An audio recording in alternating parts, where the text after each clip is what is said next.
সভাপতি, বিশিষ্ট ব্যক্তিবৃন্দ এবং আমার সম্মানিত প্রিয় উপস্থিতি অভ্যাগত, আসসালামু আলাইকুম। আমার তো মনে হচ্ছে যে আমি বিজয়ের সুগন্ধর নাকে পেয়ে যাচ্ছি। ইনশাআল্লাহ দিনের পর দিন, বছরের পর বছর এদেশের গণমানুষের ইচ্ছায় তাদের ভাগ্য নির্ধারণ করবে এই 11 দল।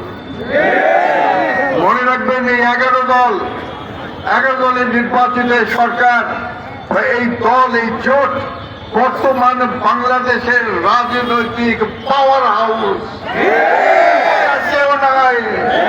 আমরা এই সর্বোচ্চ শিখরে দাঁড়ায় আছি। এই শিখরে দাঁড়ায় এবারে বলতে চাই, ঢাকা না দিল্লি, ঢাকা না দিল্লি, আজাদি না গোলামি,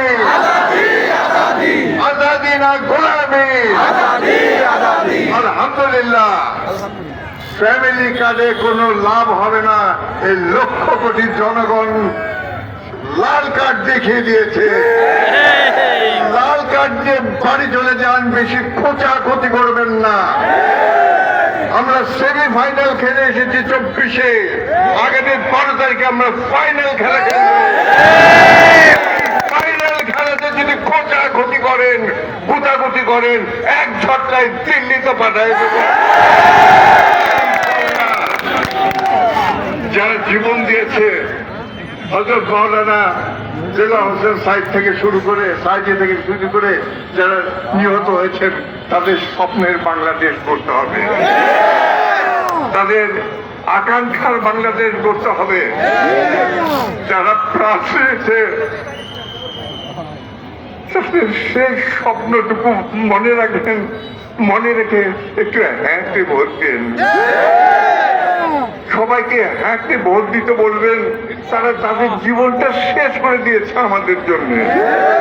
আর দাঁড়িপাল্লার ইনসাফ, এই ইনসাফ শুধু আমাদের জন্য নয়, আমাদের পরবর্তী প্রজন্মের জন্য। প্রজন্ম আমরা ইনসাফ নিয়ে থাকবো। আমরা আমাদের জীবন শেষ করেছি ভয়ে ভয়ে ভয়ে ভয়ে, সন্ত্রাসের ভয়, বিউরোক্রেসির ভয়, তারকার ভয়, সিপাহের ভয়। আর ভয় নাই ইনশাল্লাহ। এবার স্বাধীনতা, সকলকে অভিনন্দন জানাচ্ছি অগ্রিম। ইনশাল্লাহ বিজয়ের দিনে দেখা হবে। ইনকিলাব জিন্দাবাদ।